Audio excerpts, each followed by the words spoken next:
Over the course of this campaign, the overwhelming concern I've heard from voters has been the massive increases we've seen in water and electricity bills. There's anger and there's confusion. The most vulnerable residents in our community, the seniors on fixed income, single mothers, the unemployed, low-income and fixed-income households, have all been impacted the hardest.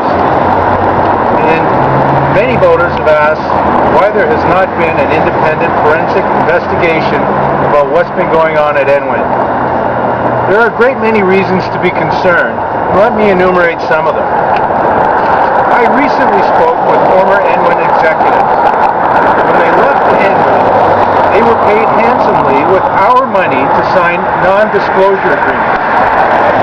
In my view, people who work for the taxpayer should not be paid hush money when they leave our employ. It smells of a cover-up. Indeed, the problems with Enwin started shortly after it was created in 2000. Rather than simply providing reliable, cost-effective power and water to Windsor's residents, the Enwin companies tried to be entrepreneurs and software barons in the deregulated hydro frontier. They created Computer Information Services, a private third-party billing operation, which they tried to market to other utilities across the province and in the United States. Unfortunately, very few customers came on board. Computer Information Services involved the hiring by Enwin of dozens of employees and managers and the purchase of new equipment and training. When Enwin subsequently shut down this business, this additional staff had to be let go. The result of this particular business failure was that Enwin incurred a loss of $14 million. Other ventures included Maxess, a telecommunications service provider, which was sold to Cogeco at a great loss in 2008. There was also a water heater rental business operated by Enwin and a laboratory operation. And then, of course, we have the District Energy Program. A friend of mine was the voice of Enwin at the time, telling us daily about the District Energy Program. I'm told that between the District Energy and the Maxess, that the loss was close to $100 million. The District Energy Program has been shut down very quietly, and it's never produced enough energy to power a battery. In all, millions of dollars were lost in these businesses, although we don't know the full facts because Enwin has always operated behind closed doors. Indeed, I was shocked to discover that reporters could only get information on what was going on behind these closed doors by filing Freedom of Information requests. Worse, that information received was often blacked out. Most startlingly of all was Enwin Utilities' advice that there were absolutely no minutes of any meetings for that company for 2 years of 2003 and 2004. I note that Mr. Francis has been on the Enwin board since they were formed in 2000. He better than anyone knows what is going on. He better than anyone knows how water main levies and sewer surcharges have been used to cover these business losses rather than being spent on the capital improvements for which they were intended. Mr. Francis is now using the same technique, using the ever-increasing sewer surcharges to cover operational expenses rather than capital improvements for which the sewer surcharge was always intended. Those operational expenses used to be paid directly by Windsor taxpayers, but now they are added to our water bills.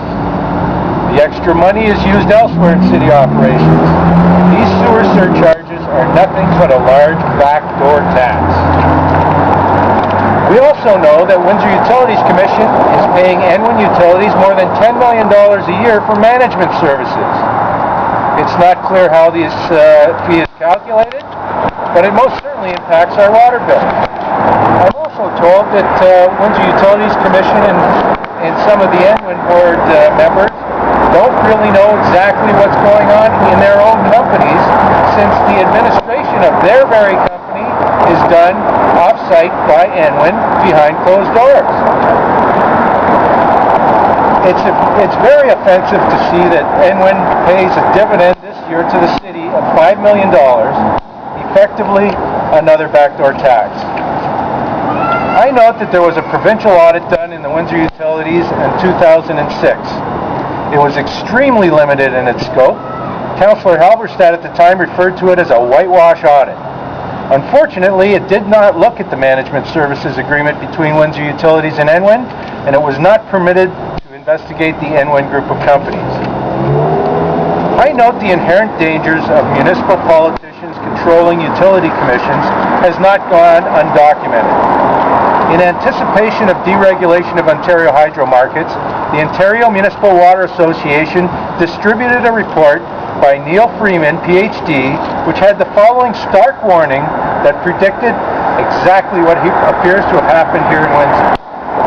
I quote, "If the council has the ability to use the utility revenues for other than utility purposes, the business basis of the utility is undermined and its policy enters the realm of political considerations unrelated to the sound utility management. The result can be subjected to the self-serving political considerations of individual politicians. Something is rotten at Fortress Enwin. Voters have a clear choice to make in this mayoral race. My opponent has weaved an extraordinarily tight web around the operations of Enwin and Windsor Utilities Commission.